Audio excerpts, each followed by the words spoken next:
तुम्ही एकदा एका बाजूने सांगता मैं खाऊंगा नहीं, खाने नहीं दूंगा, मैं नहीं खाऊंगा, दूसरे को खाने नहीं दूंगा, परंतु दुसरा खाणारा मांडीवर घेऊन बसलेला तुम्हाला चालतो आहे तिथे सुखी आहे. तुम्ही मागणे बघा ना मी बरं. राजकीय बाब बदलत नाही. आज ते देवाभाऊचं पूर्ण दिवस कौतुक करत असतात, त्यावेळेला ते अजितदादा अजितदादा अजितदादा असे ओरडत होते. 40 गायी असतात गोठ्यामध्ये आणि वळू एकच असतो, तो वळू एकच असतो. सभापती महोदय, 260च्या प्रस्तावाच्या अन्वये या सभागृहात विरोधी पक्षाने जो 260चा प्रस्ताव मांडला होता त्याच्या 4 विषयाची मांडणी केली होती आणि या 4 विषयामध्ये मुंबई महानगरपालिकेवरती फक्त एका विषयावरती मी बोललो होतो, नालेसफाईच्या बाबतीमध्ये. आणि नालेसफाईच्या बाबतीमध्ये मी एवढंच सांगितलं होतं की नालेसफाईचं काम कॉन्ट्रॅक्टर लोक बरोबर करत नाही आहे. आणि मला असं वाटतं की सरकार कोणाचं आहे, कोण तिथे बसलं आहे, शिवसेना बसली आहे का भारतीय जनता पक्ष बसली आहे, हे महत्त्वाचं नाही आहे. थोडं विरोधी कॉन्ट्रॅक्टर लोक काम बरोबर करतायत की नाही हे महत्त्वाचं आहे. मंत्री महोदय, विरोधी मी जे पक्षांचं काय ऐका. बोलत होतो याला प्रसाद लाड यांनी उत्तर दिलं. प्रसाद लाड यांनी सांगितलं की 2002 पासून आम्ही कसा भ्रष्टाचार केला आहे मुंबई महानगरपालिकेमध्ये, कशी मुंबई महानगरपालिका आम्ही लुटून खाल्लेली आहे, कशी मुंबई महानगरपालिकेमध्ये आम्ही साफसफाई केली नाही, कशी मुंबई महानगरपालिका आम्ही धुतली, हे सगळं त्यांनी प्रसाद लाड यांनी सांगितलं. आता माझ्यासमोर प्रश्न आला की प्रसाद लाड यांनी हे सांगावं हे माझ्यासाठी फार आश्चर्याचं आहे. त्याचं कारण असं आहे की ज्या वेळेला हे सगळं चालू होतं 2002 पासून, मला वाटतं 1985ला शिवसेनेची एखादी सत्ता मुंबई महानगरपालिकेत आली. त्यानंतर 85 ते 92 पर्यंत शिवसेनेची सत्ता होती, 92 ते 96 काँग्रेसची सत्ता होती आणि 96 पासून सलग शिवसेना भारतीय जनता पक्षाच्या युतीचं सत्ता होती. आता प्रसाद लाड यांनी आरोप कोणावर केले की त्यावेळेचे जे लोक होते त्यांवरती. 2002 पासून मी घेतो, 2002 पासून ते 2026 पर्यंत, 2002 पासून ते 2007 पर्यंत शिवसेना भारतीय जनता पक्षाचं मुंबई महानगरपालिकेत सरकार होतं. शिवसेनेचा महापौर होता तर भारतीय जनता पक्षाचा उपमहापौर होता. शिवसेनेचा स्टँडिंग कमिटीचा चेअरमॅन होता तर इम्प्रुव्हमेंटचा चेअरमॅन भारतीय जनता पक्षाचा होता. या सभागृहात आशिष शेलार बसलेले आहेत ज्यांनी मुंबई महानगरपालिकेमध्ये इम्प्रुव्हमेंटचं चेअरमॅन म्हणून काम केलेलं आहे, भारतीय जनता पक्षाचे गटनेते म्हणून काम केलेले आहेत. आम्ही सगळ्यांनी एकत्र काम केलेलं आहे. आलेत ना? या या या या आम्ही सगळ्यांनी एकत्र काम केलेलं आहे. हा पुढे पुढे पुढे चला. नाही, आम्ही सगळ्यांनी एकत्र काम केलंय. कालच्या माझ्या भाषणाचा आशय होता की मुंबई महानगरपालिकेत जे कॉन्ट्रॅक्टर काम करतात त्यांच्यावरती महानगरपालिकेच्या बसलेल्या प्रशासनाने आणि जे कोण सत्ताधारी आहेत त्यांनी लक्ष ठेवावं. परंतु प्रसाद लाड यांना ही सवय लागलेली आहे की आपलं भाषण वरिष्ठांनी ऐकलं पाहिजे, त्यांनी आपल्यावरती खुश राहिलं पाहिजे, त्याच्यासाठी आरोप केले पाहिजेत. आरोप जर नाही केलेत तर आपलं दुकान बंद होईल, कदाचित आपल्याला कोण विचारणार नाही. कारण ज्या वेळेला हे सगळं चालू होतं, आज ते देवाभाऊचं पूर्ण दिवस कौतुक करत असतात, त्यावेळेला ते अजितदादा अजितदादा अजितदादा असे ओरडत होते. त्याच्यामुळे त्यांना ह्या सगळ्या गोष्टी माहीत नाही, म्हणून त्यांच्यासाठी हे सांगावं लागतं. आशिष शेलार आणि मी एकत्र गेले कित्येक वर्ष, 25 वर्षापेक्षा जास्त एकत्र काम करतोय. त्याच्यामुळे भारतीय जनता पक्ष शिवसेना युती काय आहे हे प्रसाद लाडकडनं तरी मला समजण्याची गरज नाही. आता प्रश्न राहिला की भ्रष्टाचार. 2002 पासनं त्यांनी सांगितलं 2005 पासून मिठी नदी कशी लुटली, मिठी नदीतला गाळ कसा खाल्ला, तो गाळ कोणाच्या तोंडात गेला. आता ठीक आहे, मग हा आमच्यावर आरोप आहे ना. मग हा आरोप फक्त आमच्यावर कसा असू शकतो? महापौर आमचा होता तर उपमहापौर तुमचा पण होता आमच्या बरोबर, स्टँडिंग कमिटी आमची होती तर इम्प्रुव्हमेंट चेअरमॅन तुमचा पण होता. आणि ज्या स्टँडिंग कमिटीमध्ये पास होतं, या स्टँडिंग कमिटीमध्ये जे 26 सदस्य असतात त्याच्यात मेजॉरिटीमध्ये आमचे आणि भारतीय जनता पक्षाचे सदस्य एकत्र होते. त्याच्यामुळे कुठलाही निर्णय हा भारतीय जनता पक्षाच्या व्यतिरिक्त आमचा झालेला नाहीये, हा एकत्रच झालेला आहे. त्याच्यामुळे जर समजा तुमचा आरोप जर आम्ही खरा मानला की आम्ही लुटून खाल्ली, तर याच्यात तुम्ही आमचे भागीदार होतात का? नव्हतात. मग का मंजूर करायला दिला आम्हाला? का त्यावेळेला कोण ओरडलं नाही?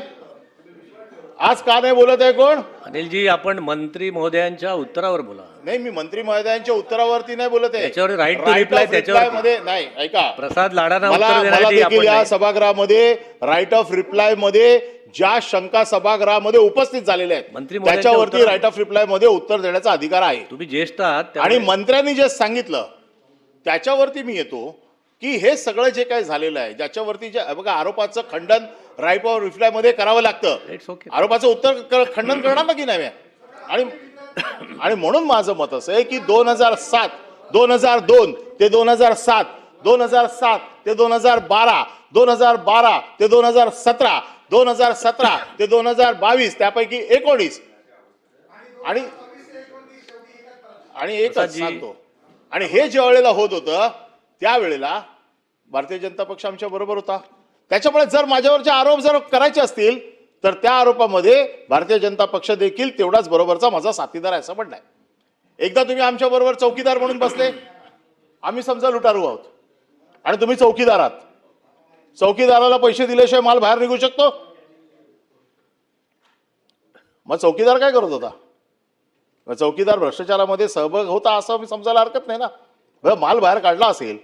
आता त्यांनी जो विषय काढलेला आहे, काल 2च विषय काढले, मी जास्त विषयावरती बोलत नाही. त्यांनी सांगितलं उंदीर मारायचं कॉन्ट्रॅक्ट आणि हे 5 लाख उंदीर गेले कुठे? नाताभाऊ बसलेत तिकडे. हे उंदीर मारायचं कॉन्ट्रॅक्ट 2016 मध्ये आलं. नाही थांबा 1 मिनिट.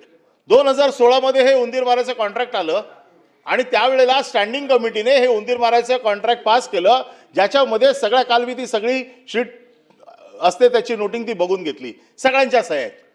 आता त्याच्यामध्ये नाताभाऊनी 2018 मध्ये ज्यावेळेला नाताभाऊ विधानसभेत होते खाली, त्यावेळेला त्यांनी प्रश्न विचारला की हे उंदीर एवढे मारले गेले कसे? 7 दिवसात 3 लाख उंदीर कसे मारले गेले? हा विषय काल त्यांनी काढला. त्याला माहीत पण नाहीये की ते उंदीर कुठे गेले. ते काय उंदराच्या निष्कासित करायचे, मारायचे पद्धत काय असते, त्याचं टेंडर काय असतं. केवळ भाषण करायचं म्हणून करायचं नाही, तर त्याचे परिणाम देखील बघावे लागतात. त्यावेळेला नाताभाऊनी आरोप बीजेपीवरच केला होता. हा आरोप आमच्यावर नव्हता. त्याची प्रोसिडिंग काढा. आणि म्हणून माझं मत असं आहे की हे सगळं अभ्यास करून प्रसाद लाडांनी या सभागृहात बोलायला पाहिजे. आम्ही जर भ्रष्टाचार केला असेल तर तुम्ही आमचे बरोबरचे भागीदार होतात. आम्ही जर भ्रष्टाचार करत होते तर तुम्ही चौकीदार होतात, तर चौकीदार तुम्ही पार्टनर होतात आमचे. आणि 22 पर्यंत तुम्ही होतात. 22च्या नंतर प्रशासन होतं. मी तर मागणी केली होती या सभागृहामध्ये की 2005 पासून या मुंबई महानगरपालिकेमध्ये झालेल्या भ्रष्टाचाराची चौकशी करा आणि जे त्या वेळेला स्टँडिंग समजा आम्ही भ्रष्टाचार केला असं पकडून चालू. जे भ्रष्टाचार करणारे महानगरपालिकेत प्रमुख लोक होते ते आता कोणाच्या मांडीवर जाऊन बसलेत आणि त्यांना काय घेतलं? तुम्ही एकदा एका बाजूने सांगता मैं खाऊंगा नहीं, खाने नहीं दूंगा, मैं नहीं खाऊंगा, दूसरे को खाने नहीं दूंगा, परंतु दुसरा खाणारा मांडीवर घेऊन बसलेला तुम्हाला चालतो. जनतेच्या प्रश्नावर या. नाही, जनतेच्याच प्रश्नावर आहे. स्टँडिंग कमिटी हा जनतेचा प्रश्न आहे. मंत्र्यांच्या रिप्लाय जे लोक स्टँडिंग कमिटीचे चेअरमॅन होते, ज्यांच्यावरती त्यांनी भ्रष्टाचाराचे आरोप केलेले आहेत, बघा राईट ऑफ रिप्लाय मध्ये या सभागृहामध्ये निर्माण झालेला संभ्रम दूर करणं राईट ऑफ रिप्लायचा भाग आहे. डिस्टर्ब करू नका. नाही, अनिलजी मी संपवा. दुखी आहे, सुखी आहे. अनिलजी संपवा. मी माझ्याकडे बघा. आहे तिथे सुखी आहे. तुम्ही माझ्याकडे बघा आणि मी बोला. राजकीय बाब बदलत नाही आणि म्हणून मी सुखी आहे. तुम्ही माझ्याकडे बघून बोला. चला. नाही, मी तुमच्याकडेच बघून बोलतोय. माझ्या स्वतःच्या आता मी ह्याच्यावर अजून दादा, हे लोक ठरवणार का कसं गिरीश चालवायचं भाऊ ते? गिरीश भाऊ संपवते. सभागृह हे लोक ठरवणार का कसं गिरीश चालवायचं भाऊ, ते? विरोधी- आपण निर्देश द्या मला. बोला. तुम्ही बोला. विरोधी पक्षांचा सन्मान ठेवा. बघा गिरीश महाजन, मला खाली आता बसून परत तुम्ही त्यांच्यावर मला जाताय. संरक्षण द्या त्यांच्यापासून. तुम्ही मंत्र्यांच्या रिप्लायवर बोला. नाही, माझं म्हणणं असं आहे की आरोप करताना हे सगळे आरोप करताना दुसऱ्यावर आरोप करताना आपण बघावं काय करायचं ते. या सगळ्या गोष्टी माझं म्हणणं असं आहे त्याच्यापेक्षा 2005 पासूनच्या सगळ्या गोष्टींची चौकशी लावा. SIT नेमा, त्याच्यावरती कोणी पैसे खाल्ले, काय केले, कोणाच्या घरी किती गेले, मला तर सगळं माहिती आहे. कोण त्याच्यामध्ये सहभागी होतं, कोणाला मग मी एक दिवस नावं घेऊन बोलीन सगळ्यांची कोण होतं. फक्त काय आहे की आपण ज्या वेळेला सगळे एकत्र काम करत होतो, आज ती एवढी धुणी काढण्याची काही गरज नाही. मग प्रत्येकाला हा संधी मिळते आणि प्रत्येकाला फक्त काय आहे की कोणाला तरी खुश करण्यासाठी आपण दुसऱ्यावरती आरोप करत नाही, एवढं माझं म्हणणं आहे. म्हणून माझं एवढंच म्हणत होतं, काल मी जे काय बोललो होतो ते कॉन्ट्रॅक्टर लोकांच्या बाबतीत बोललो होतो. मी कोणी बीजेपीच्या सत्तेबद्दल बोललो नाही.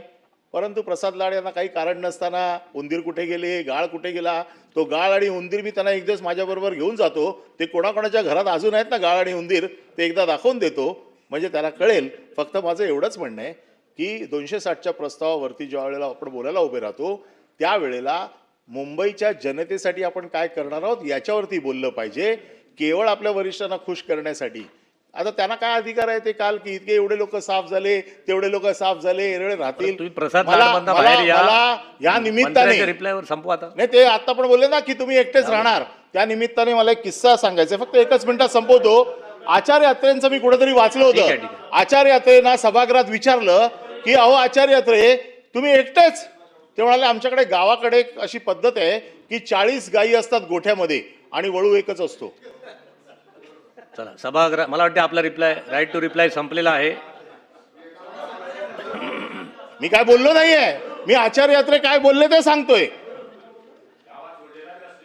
एकच असतो पण तो 40 गायींसाठी पुरे असतो. हा सडलेला असतो पण तो 40 गायींसाठी चला. पुरेसा असतो, तो गोठ्यात अनिलजी, असतो. अनिलजी तुम्ही सन्माननीय कळलं सदस्य का? आहात. त्यामुळे आपण सावध राहा. कसं आहे, हा वळू जर कधी सुटला तर काय होईल गायींचं याचा देखील विचार करा. एवढंच मला सांगायचंय. धन्यवाद. धन्यवाद. जय हिंद, जय महाराष्ट्र. सभागृह